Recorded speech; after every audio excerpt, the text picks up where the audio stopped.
Enter the world of biblical humanities, where an enriching symphony for the mind, heart, and soul plays at the crossroads of the Bible and the humanities. Hello. I'm Jesse Lee from Hubal Center, South Korea. It's a pleasure to reconnect with all of you. Today, let's embark on an exploration of evangelism, a topic that many Christians have grappled with. This exploration will focus specifically on the teachings of Apostle Paul regarding evangelism. One noteworthy aspect of evangelism is Paul's consistent approach. Throughout his letters to the churches he founded, or those established by his associates, Paul never directly exhorts the general congregation to engage in evangelism. I encourage you to carefully examine all Paul's epistles to see if you can find any such instances. It's important to note that when there is a command or directive to preach, proclaim, or defend the gospel, attention should be paid to who the evangelist is.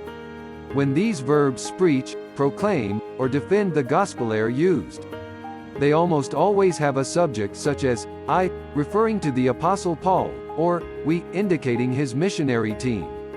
Other subjects are mostly used in the passive, and pertain to the object of the preaching, the gospel, Jesus Christ, or the name of God. These directives do not apply to the saints directly. Isn't this level of consistency remarkable? And what does it signify? Direct evangelism and evangelistic apologetics are primarily the responsibilities of individuals specially chosen by God for evangelism. The apostles, or evangelists of the early church, as well as modern-day pastors and missionaries. Take Romans chapter 1 verse 1 for instance, where it states, Paul, a servant of Christ Jesus, called to be an apostle, set apart for the gospel of God. This verse illustrates Paul's self-perception, recognizing his unique calling as an apostle set apart to proclaim the gospel of God. Similarly, in Romans chapter 15 verse 16, Paul sees himself as having a priestly duty concerning the gospel, while in Galatians chapter 2 verse 7, he is specifically tasked with preaching the gospel to the Gentiles. It's no surprise then that Paul acknowledges in 1 Corinthians chapter 9 verse 16 the compulsion he feels to preach the gospel, understanding the weight of responsibility that comes with it.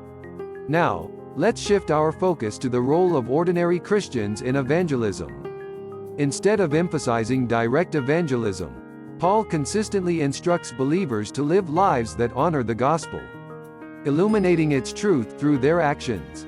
After addressing the gospel message and the issue of Israel in Romans, Paul transitions to guiding believers on how to live as righteous individuals, starting in chapter 12. So, how does he urge them to live as children of God? Not by commanding them to go and make disciples of all nations, but rather by urging them, in Romans chapter 12 verse 1, to offer themselves as living sacrifices, holy and pleasing to God. This type of exhortation is not unique to Romans, but is found throughout Paul's letters.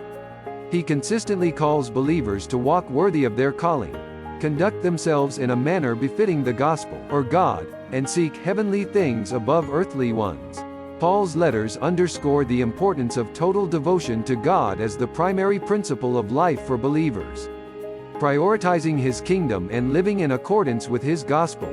While preaching the gospel is part of this devotion, its proper place is within the context of the greatest commandments. To love the Lord with all one's heart, soul, and mind, and to love one's neighbor as oneself, as highlighted in Matthew chapter 22 verses 37 to 39.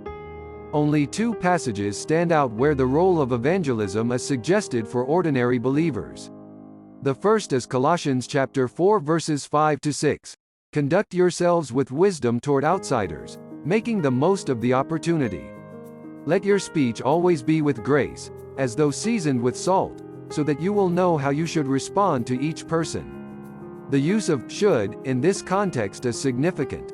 It implies that when believers are in the company of non-believers, they have a valuable opportunity to influence them positively by demonstrating a wise lifestyle grounded in the gospel and maintaining gracious and engaging conversations. At times, non-believers may indirectly express spiritual concerns or directly inquire about the hopes of believers.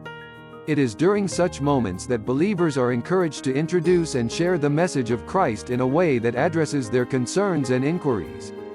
This responsibility is indicated as something believers should fulfill according to Colossians.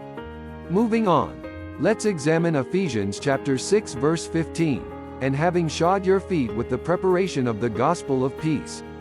John Stott explains that the Greek word translated as readiness conveys a sense of preparedness, firmness, and readiness. However, the interpretation of this verse is uncertain due to ambiguity regarding whether the genitive that follows is subjective or objective. For instance, the rise of the sun implies the sun rises, while the war promoted the production of weapons means the war produced weapons.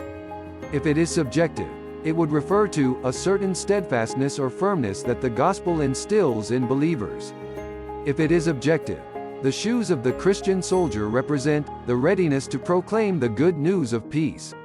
Even if we assume the genitive is objective and the Greek word hetuomasia means preparation, the essence of this verse aligns with Colossians chapter 4 verse 6. The rationale for always being prepared to share the gospel stems from the directive in 1 Peter chapter 3 verse 15. Always be prepared to give an answer to everyone who asks you to give the reason for the hope that you have. But do this with gentleness and respect. In essence, evangelism among ordinary believers involves responding to the questions non-believers pose, as believers engage in their daily lives and interactions. Why doesn't Apostle Paul urge members of the church to engage in direct evangelism? One reason is that direct evangelism is primarily the responsibility of apostles or God-called evangelists, including Paul himself. These individuals are not only divinely called to this task, but also undergo extensive preparation and training over time. They possess qualities, knowledge, and skills that make them highly effective in spreading the gospel. Through them, God facilitates a door of evangelism, or a door for the word, to enable effective evangelistic work. Acknowledging the paramount importance of this divine work in evangelism, Paul urges believers to pray for the opening of such doors, prioritizing them even over the opening of prison doors. Considering this, why is it uncommon to hear such prayer requests from pastors today? With this context in mind, let's examine one of the most renowned verses concerning evangelism, 2 Timothy chapter 4 verse 2. Preach the word, be ready in season and out of season, reprove, rebuke, exhort, with great patience and instruction. Who is instructed to be prepared at all times? It's not the ordinary church member, it's Timothy, the recipient of this pastoral letter. Timothy was handpicked by Paul as his fellow worker, regarded as a son, and partnered with him in ministry throughout his life.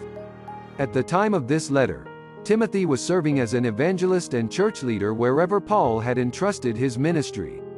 The Greek term for evangelist in 2 Timothy chapter 4 verse 5 denotes a specific divine calling mentioned only 3 times in the New Testament, including here. To reiterate, it's the task of evangelists, like Timothy, to seize every opportunity to preach the gospel, regardless of favorable conditions. These are God's appointed workers who are tasked with direct proclamation of the gospel, preaching the word.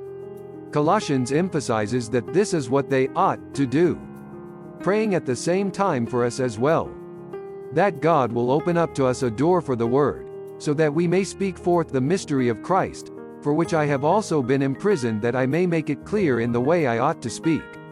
If there were other reasons why Paul didn't tell his church members to directly proclaim the gospel, it might have been because such efforts would generally be ineffective and possibly counterproductive, except in special cases. Have you ever noticed that even Paul, who was specifically called by God to preach the gospel, didn't preach it everywhere or at any time? If you examine Paul's evangelistic journeys, you'll notice a consistent pattern. He would enter major cities and initially visit the synagogues to share the gospel there. This approach allowed him to reach both knowledgeable Jews and God-fearing Gentiles, who were interested in spiritual matters. It was the most effective evangelistic strategy available at the time. The case of Athens appears to be an exception, where Paul reasoned not only in the synagogue, but also in the marketplace. However, The unique cultural context of Athens, where people were constantly seeking novelty, allowed for such open-air preaching. Nevertheless, preaching in the synagogue remained Paul's primary missionary strategy. It's disheartening to see ordinary believers struggling to preach the gospel in season and out of season.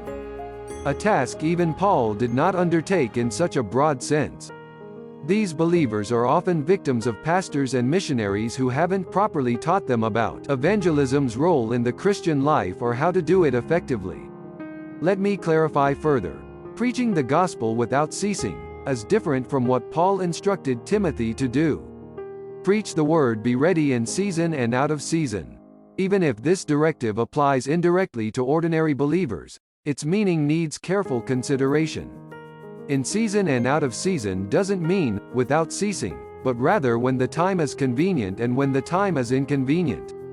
And for whom is this convenience or inconvenience? Not for the listeners of the gospel, but for those preaching it. In other words, the timing of preaching might not always be ideal for the speaker rather than the listener. For instance, if you are utterly exhausted, it is not the opportune moment for you to preach the word.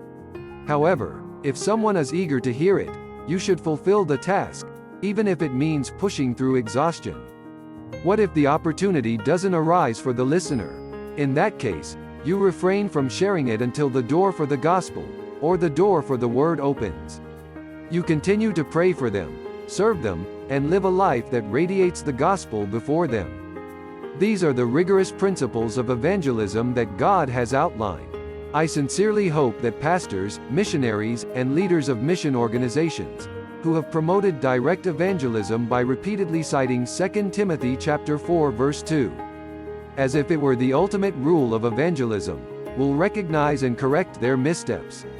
I am unsure about the extent to which ordinary believers have become overly enthusiastic or accountable in direct evangelism, due to misunderstandings of the scriptures and a skewed view of evangelism. There is an urgent need to reshape the understanding of evangelism within the global church, especially within our own community. Let us acknowledge our responsibility in spreading the gospel and appreciate the freedom found in God's truth. Ordinary believers should not only pray for God's light to shine in the hearts of unbelievers, but also intercede for evangelists, asking for opportunities for them to effectively share the gospel of Christ. Furthermore, they should engage with wisdom and holiness when interacting with non-believers in their daily lives, addressing their questions and persuading them of the gospel's truth. If the task of pastors, missionaries, and evangelists in spreading the gospel is termed direct evangelism, then the responsibility of ordinary believers may be termed responsive evangelism. Thank you for joining this exploration of how to contribute to evangelism. I believe it will be enriching for you. Until next time.